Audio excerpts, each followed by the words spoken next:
So let's talk about domains. What is a domain name? Domain name is a unique name that identifies a website on the internet. E.g., if you have google.com, it contains two parts, Google and .com.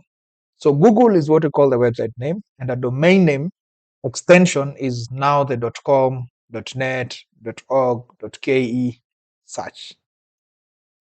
Domain is part of what we call a uniform resource locator, which is a URL. You've seen something like https.google.com.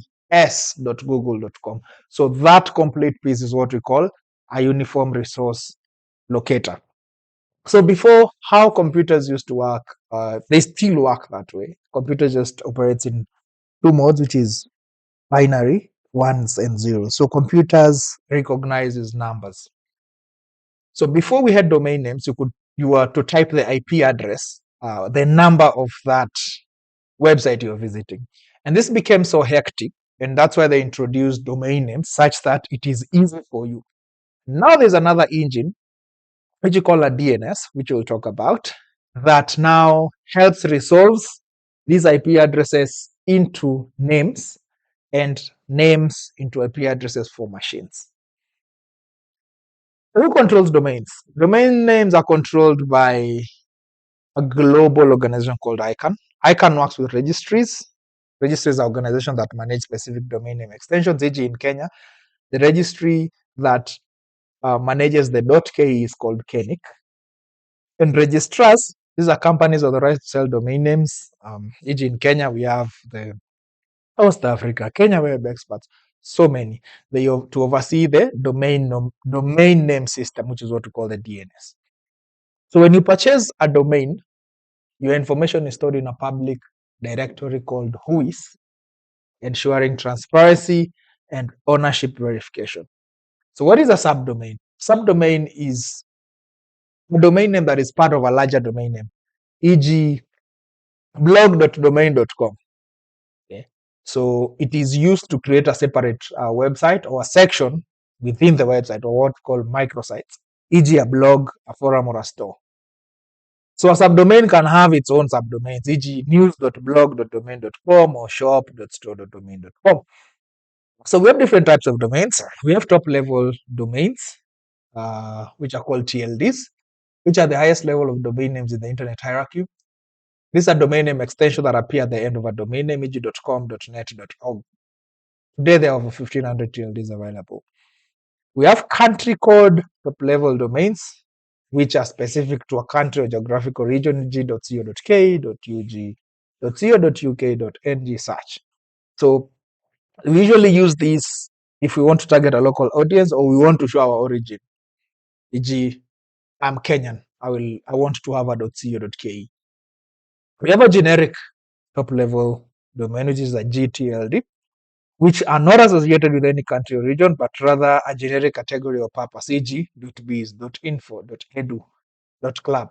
So these are usually websites that want to indicate their nature or function. So what is HTTP? You have to know how your website is fetched by your browser. HTTP is a protocol that is used by your browser to fetch your website from your server. Okay? When you visit a website, your browser sends a request to the server using what we call HTTP, which is Hypertext Transfer Protocol, and the server responds by sending the content back to your browser. This is the process that enables you to see and interact with websites. HTTP is not secure because it transmits data between the browser and the server in plain text. So this means that sensitive information such that your passwords, personal data, payment details can be intercepted and read by attackers during transmission, because that data is fetched from your server using plain text as it is. It's not encrypted. And that's why you've seen pages like this. Okay? Your connection is not private. Attackers might be trying to steal your information from example.com. You've seen such a page. And at the top there, you see that's not secure. That's what we call HTTP. And this is where HTTPS came out to be, which stands for Hypertext Transfer Protocol Secure. It means that this is the most secure version of HTTP, which sends information as is encrypted between your browser and your server, and ensures that even if an attacker steals that information during transmission, they cannot read it because it's encrypted. So for you to have HTTP, you need to have what we call an SSL certificate, which is a secure sockets layer, which authenticate a website's identity and create an encrypted connection between your server and your browser. So you can purchase SSL certificates from our providers or free services like Let's Encrypt. So websites with HTTPS have a padlock icon most times, depending on your browser, which give users confidence that their data is secure. So this is an example of HTTPS with a padlock at the top, and then secured connection has just a file there.